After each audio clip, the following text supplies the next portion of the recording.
8:14 is the time. People all across the country say they're feeling uneasy as more agencies start using flock cameras. The cameras are used to track people's everyday moves. In Greer, South Carolina, 2 police officers were fired for allegedly misusing the cameras and violating flock policy.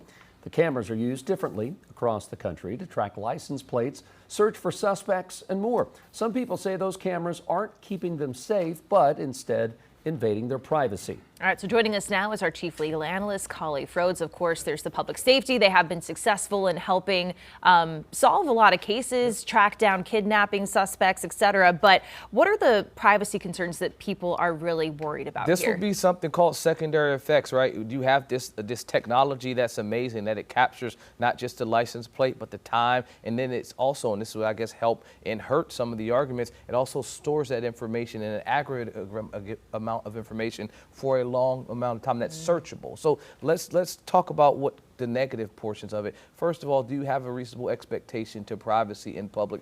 The short answer is no. Courts have consistently held that you don't. So the pushback for folks saying there's a Fourth Amendment argument here, I think is extremely diminished. But there is an example, and they're not saying that this happened in the Greer case because they're not really saying much of what happened. They're just saying they misused it. But there is a nationwide trend. I looked at a study that found 22 instances of misuse of flock systems across the country, and most of them are officers that are either stalking or using the system to track some other romantic partner. Officer in Florida used it to stalk his girlfriend more than 100 plus times. Police officer in Kansas used it to track his ex-girlfriend and her new boyfriend more than 200 times.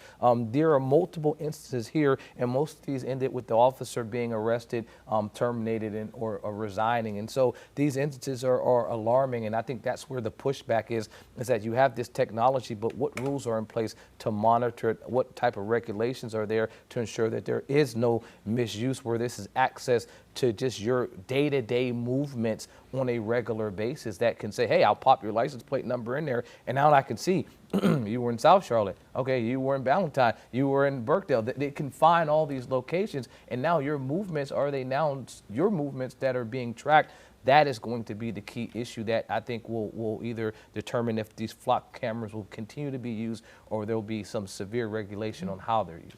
There were audit logs, which was able to kind of track, I guess, the misuse. Again, we don't know exactly what the misuse was. Is it fair to say that we're using technology to track the technology that's being used? I mean, that's really what's happening here, because there's that fine line between how it was used and criminal conduct here. 100%. I mean, and that's what every one of these other cases said, that the audit log that was there showed that there was some type of misuse, that there was no connection to some ongoing case. They weren't looking for a kidnapping or a missing person. There wasn't a stolen tag that came up and was in connection with this, because most of the time that's what you'll see. A car drove by, and there was a report of a stolen vehicle. Tag pings on there, officers notified, system worked as it's supposed to. However, what these audit logs are showing, specifically in these instances, is that didn't occur. There was no connection to a case. There wasn't any stolen vehicle. There wasn't a missing person, and yet this tag is being consistently searched. Okay, now we have an issue in the audit log. That was something that's built in place to catch these types of things. And that's why I mentioned before, I think the audit logs also will be helpful if folks are trying to shut these types of things down. The courts have held that, yes, you have no expectation of privacy,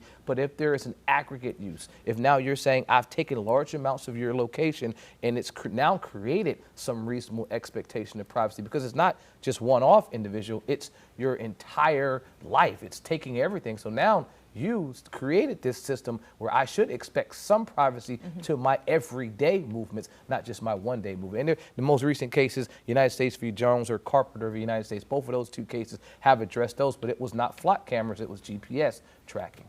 Okay, but you're being tracked everywhere you go, right? So just don't misuse the technology. That's it. All right, Collie, thank you so much. We'll have you back for another topic at 9. Queen City News Plus. Just search Queen City News on your smart TV's app store.